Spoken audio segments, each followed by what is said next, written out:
Conselho Consultivo, muito bom dia. O Fundo Monetário Internacional defende o uso de um fundo europeu para a recapitalização da banca e assim evitar-se uma desalavancagem destrutiva.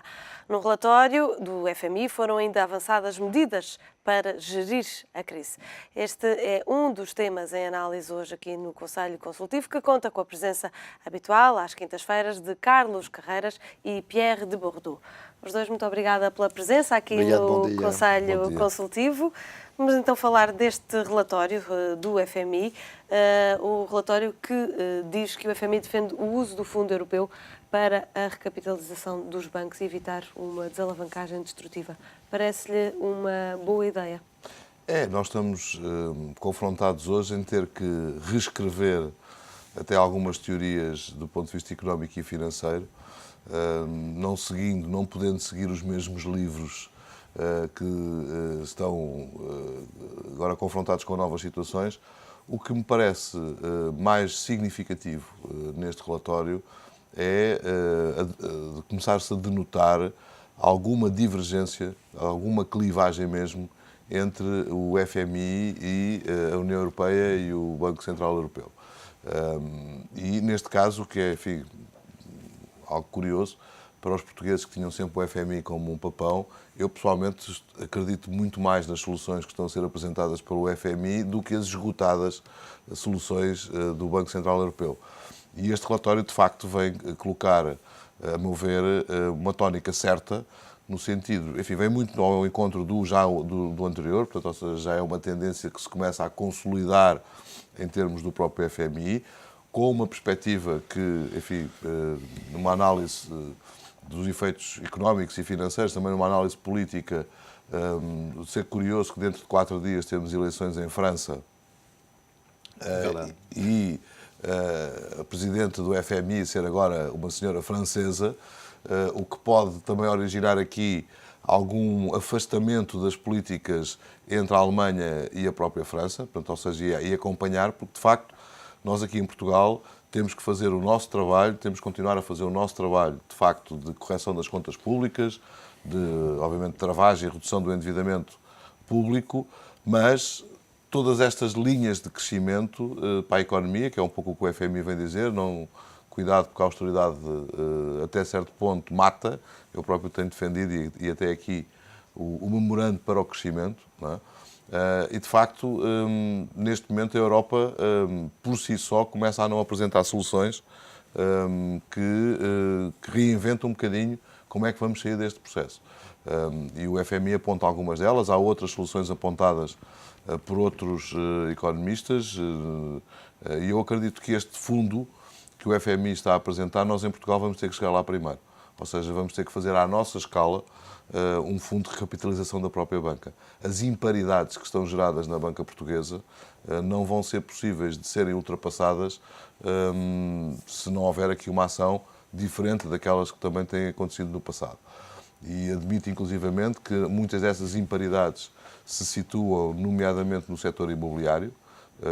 Quando se souber quanto é que está financiado, quanto é que o setor imobiliário foi financiado versus quanto é que os ativos valem e que são dados como garantias desses mesmos financiamentos, eu penso que vamos passar aqui um período muito complicado em Portugal e valeria a pena nós anteciparmos à nossa escala, à nossa pequena escala, já de criar também essa recapitalização da própria banca. O próprio relatório diz mesmo que a economia nacional vai atravessar agora a pior fase de recessão. Isso já esperávamos, isso já não é uma novidade. Pierre de Bourdieu, estas medidas avançadas... Só posso fazer um comentário sobre esta questão? Eu estou completamente de acordo com o que disse o Carlos, e depois eu gostava de lembrar um ponto, é que o FMI é quem mais experiência tem no resgate de países. E, de facto, pode haver duas coisas, de facto, há o diagnóstico, a ajuda e as medidas propostas. Já no passado discordei de algumas medidas propostas que eram muito mais unicamente baseadas na austeridade. Hoje, o FMI tem a originalidade de apresentar um mix, eu acho, muitíssimo bem balanceado. Eu acho que o que tinha sido o papel do Dominique Strauss-Kahn, falando unicamente como presidente do FMI, como é óbvio, o que é o papel da Christine Lagarde, eles estão a apontar caminhos interessantes e, de facto, hoje, este fundo não é utilizado. ele não é utilizado. O fundo é para, então, de facto, utilizá-lo para, fundamentalmente, injectar dinheiro na economia é uma coisa que pode ser muito útil e espero que avance. E, insistindo aqui, mais uma vez, no seu ponto, eu acho que uma das nossas preocupações é de ver o Banco Central Europeu hesitar muito, ou a própria Comissão Europeia não saber muito bem como lidar com a situação onde estamos hoje. Eu acho que muito mais devíamos seguir o FMI. Eu espero que a Christine Lagarde está a pedir aqui reforço do fundo, aos seus acionistas, reforço do fundo. Espero que ela vai ter, não? Em primeiro lugar, e espero que ela vai conseguir ter força suficiente, eu acho que ela tem capacidade.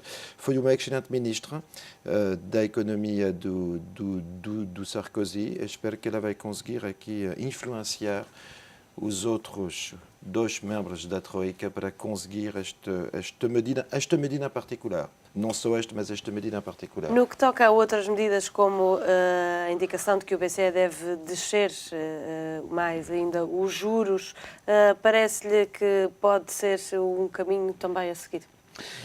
Em primeiro lugar, não há um caminho. A situação é tão complexa e que não é uma medida por si que vai nos salvar a pátria. Agora, há um conjunto de medidas, efetivamente, e esta é uma delas. E isto é uma medida de bom senso. Agora, a questão de utilização do fundo para os bancos, a questão de baixar a taxa, a questão de encontrar mecanismos, que tudo o que se trata no fim da corrida é de ver como conseguimos mutualizar uma parte da dívida. Porque, de facto, se nós, que é uma outra forma de ajudar os países que precisam a reestruturar a sua dívida. Eu acho que se nós fazemos portar o esforço todo da dívida portuguesa sobre Portugal, isto torna a situação insustentável. Okay? Agora, há muito mais risco de chegar a uma explosão do euro que... Então, de facto, eu acho que, na realidade, hoje, acaba por ser um ovo de Colombo que ninguém quer ver. Okay? E, de facto, devemos chegar, através do Banco Central Europeu, devemos chegar a uma forma de mutualização da dívida que até agora europeia. tem sido evitada. Tem sido evitada, tem sido criticada. Agora, eu acho que está a evoluir muito, estão a evoluir muito aqui os pontos de vista, mas, mais uma vez, como foi a gestão desta crise, tarda mais. Que, de facto, a bomba espanhola, estamos aqui num contra-relógio. E o Rajoy não tem ajudado nada. Eu sei que vocês debataram disso durante... Temos debatido ao longo da semana. Exatamente, mas agora o bom relógio está a chegar nos últimos limites. A emissão da dívida hoje, estou muito curioso de ver o que ela vai dar, da dívida espanhola. Pode ser decisivo, pode ser mais mas de facto, acho que se nós não temos um mecanismo que permite de nos ajudar a mutualizar a dívida, eu acho que estamos a correr grandes riscos. Carlos Carreiras, voltou-se a falar agora numa espécie de dívida, de emissão de dívida comum, agora sob a forma de Eurobills e não de Eurobonds, mas sempre no mesmo sentido, de haver uma solidariedade maior entre os Estados e uma emissão de dívida conjunta. É fundamental. Eu há pouco, como o Pierre estava a dizer, a situação é de tal forma complexa que, para se manter um equilíbrio, e complexa e desequilibrada, o que para repor o equilíbrio tem aqui, a balança não tem 2 pratos, ou seja, é uma balança com vários pratos, para se poder explicar talvez um pouco melhor. Um equilíbrio muito mais difícil de alcançar. E por daqui a questão que se coloca é, por um lado, eu não tenho dúvidas nenhumas que vai ter que se originar um movimento inflacionário maior na Europa do que aquele que tem ocorrido e, portanto, é uma forma de corrigir também as imparidades e, nomeadamente, também toda esta alavancagem, porque nós andamos numa economia virtual e temos que ir novamente para uma economia real. Isso passará, a meu ver, por emissão de moeda, portanto, ou seja, vai ser, digamos, a origem que vai dar nisso. E aí pode ser algum ponto de clivagem, porque o FMI, quando se fala em FMI, o FMI é a contribuição de vários países, muitos deles até com largas experiências, terem sido resgatados há uns anos atrás. E, portanto, lembremos, por exemplo, que nos está próximo do Brasil, que tinha sempre o FMI presente e hoje é um contribuidor, um contribuinte líquido para o próprio FMI. Mas eu dizia, quer na emissão de moeda, que obviamente provocará um fator inflacionário, quer a nível da própria dívida, aquilo que o Pierre dizia de como é que vamos fazer o mutualismo de uma parte da dívida. Há um economista grego, que agora não me lembro o nome, até porque normalmente os nomes gregos são algo complexos, que defendia há uns tempos atrás e que me parecia perfeitamente correto, entre a dívida boa e a dívida má. Ou seja, há de facto uma dívida que é uma dívida boa, uma dívida que se consegue gerir, que se consegue pagar e que se situava até aos 60% do PIB, e depois a dívida má. Esta dívida má não pode ser tratada da mesma forma que a dívida boa. Por outro lado também, eu acredito que vai ter que haver uma capacidade. Quer dizer, nós estamos a jogar com regras de jogo muito diferentes, por exemplo, dos Estados Unidos. Quer dizer, nos Estados Unidos existe um Banco Central norte-americano. Nós não temos esse Banco Central. E, portanto, o Banco Central Europeu vai ter... Os poderes é que são completamente diferentes, porque temos um Banco Central Europeu. Não temos é o Banco Central Europeu equivalente ao Banco Central norte-americano. E isso passa, agora se chamam Eurobills, Eurobonds, como é que eles vão financiar, mas vai ter que haver uma dívida que é comum. Porquê? Porque também Tem de haver vontade política para isso. Mas o que estou a entender na Europa é que a Europa, nós fomos capazes, nós povos europeus, de construir uma Europa. Ainda não fomos capazes de construir europeus. O que pode parecer a mesma coisa não o é. Ora bem, e a Europa neste momento não funciona por vontade política, funciona por necessidade. E acho que isso tem sido um dos fatores que tem arrastado a situação ao ponto em que estamos, porque não está com capacidade de antevisão e muito menos com capacidade de reação. Tem uma reação muito depois dos problemas acontecer, e quando vai reagir já é sobre problemas do passado que já não são propriamente os problemas daquele momento, porque são bastante mais acentuados. Portanto, eu acredito que a Europa, por necessidade, e a questão espanhola é uma necessidade, porque enquanto isto ficou nos chamados países periféricos, da Irlanda, da Grécia, de Portugal... Atingindo cada vez mais países, é natural que a solidariedade aumente. Com pesos muito pequenos a nível da economia europeia, enfim, era fácil dizer que isto era um problema dos portugueses, ou dos gregos, ou dos irlandeses. Embora a Grécia aqui tem uma diferenciação que eu não gostaria de misturar com Portugal e com a Irlanda. E com a Irlanda, exatamente. Até por uma questão de atitude, de valores, de princípios que não foram seguidos na Grécia, e que não foi esse o problema de Portugal e da Irlanda, e ainda assim a Irlanda também com um problema bastante diferente do português. Mas separar claramente a nível...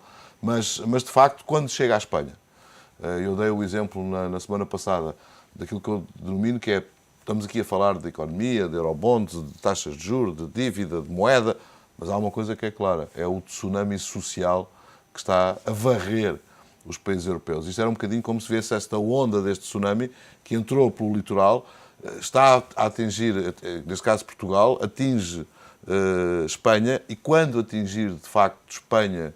O efeito dominó pode acontecer. Temos a seguir Itália, temos a seguir outros países e outras economias, que já estamos a falar das terceiras e quartas maiores economias europeias. E aí a coisa fica, a meu ver, descontrolada, e não sei depois que medidas é que a própria União Europeia vai conseguir recuperar. Não tem tido capacidade para isso. Sobre Portugal, Pierre, o FMI diz que o Governo tem ainda de cortar 725 milhões para ter uma dívida sustentável, isto devido ao envelhecimento da população. Mais cortes para Portugal?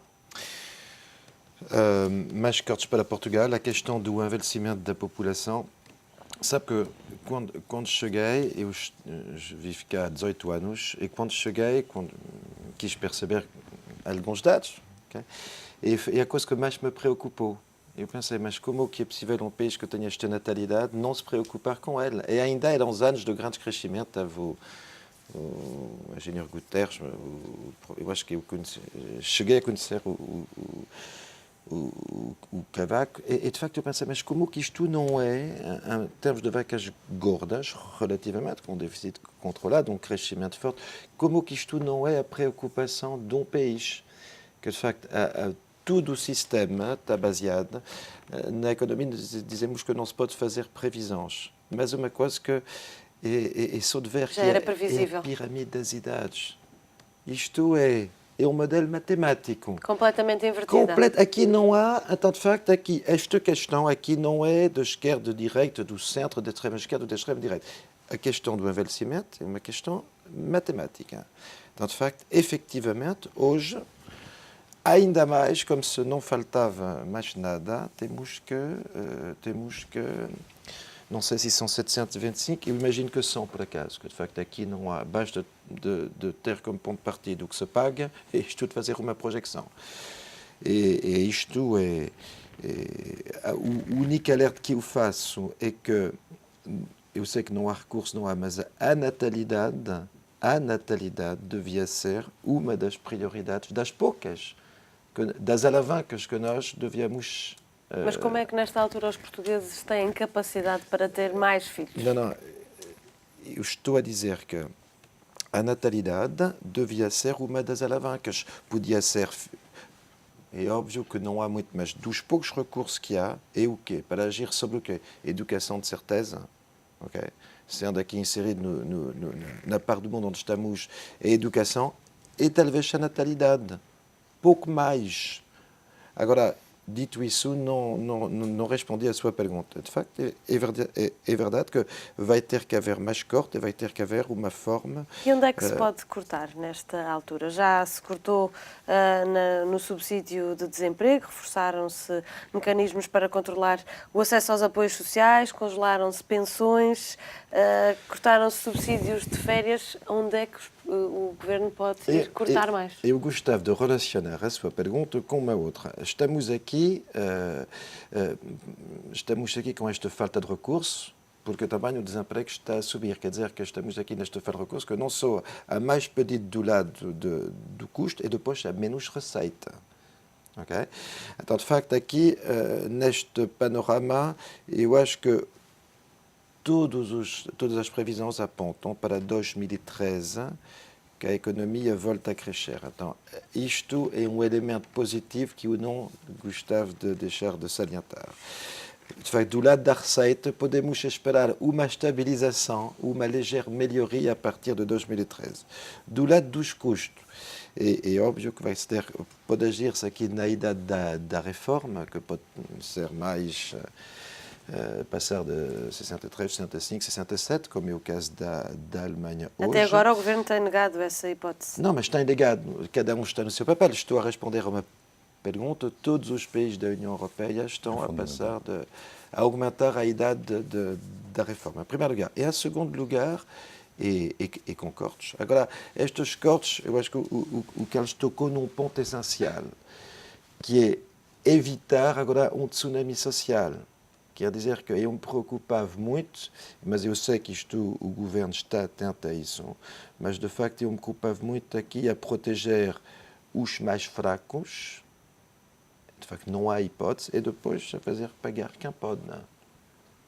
Senão, eu acho que um dos riscos, não vou falar de explosão social, mas como estamos a terra aqui, não cá em Portugal, mas não gostamos que se chegue aqui a uma situação grega, qualquer sejam as razões, mas ela está lá, é de facto um país paralisado, um país que deixa de trabalhar, um país que está na rua, isto é o pior dos cenários. Então aqui vai-se ter que agir com muita cautela, mas que deve haver reduções, é a única forma.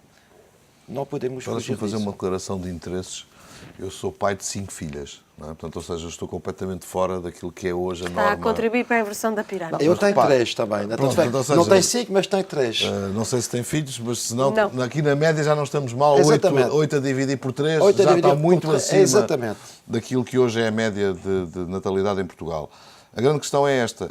Eu não tenho dúvidas nenhumas que a minha reforma não vai ser alcançada da mesma forma como foi a dos meus pais, e, portanto, vai ter que se alargar o prazo de reforma. Mas também os meus pais tinham uma expectativa de vida inferior àquela que nós temos hoje. Quer dizer, não é possível reformar, porque a média não está nos 65 anos, a média estava muito antes dos 65 anos, com uma esperança de vida de 80 anos.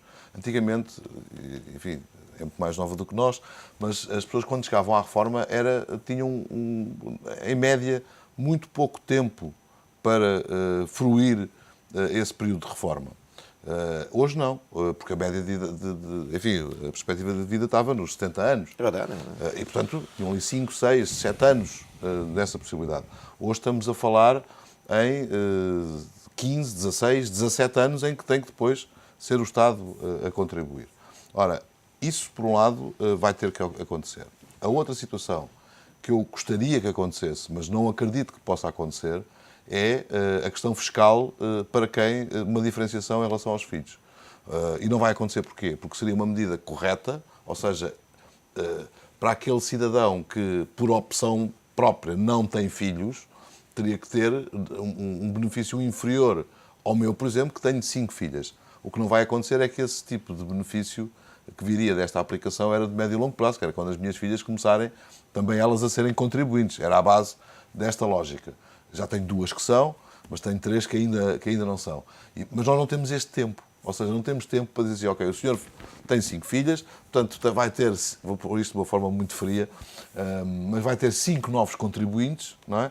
Contra aquele senhor que não fez nenhum novo contribuinte. E, portanto, o senhor tem uma vantagem. Só que essa vantagem, para haver o retorno, isto é uma coisa horrível, estou aqui a colocar a situação, mas na prática é isso. É isto. Funciona Nas contas dessa maneira. públicas, em todas as contas, é isto que vai acontecer. Ora, mas tem um outro efeito. Por isso é que estas situações são de grande complexidade. É que se nós aumentarmos a idade da reforma, se hoje já temos um desemprego jovem na ordem dos 35%, vamos ter um problema mais grave na outra ponta do tal cobertor que, quando temos frio nos pés, puxamos para os pés, mas ficamos com frio na cabeça. E, portanto, por isso é que eu acredito, sinceramente, que nós vamos ter que rasgar algumas E assinar o tal teorias, memorando do memorando de crescimento, com uma cabeça muito aberta. Nós vamos ter que arriscar em algumas medidas. As medidas que vão ter que ser tomadas não vão ser todas seguras.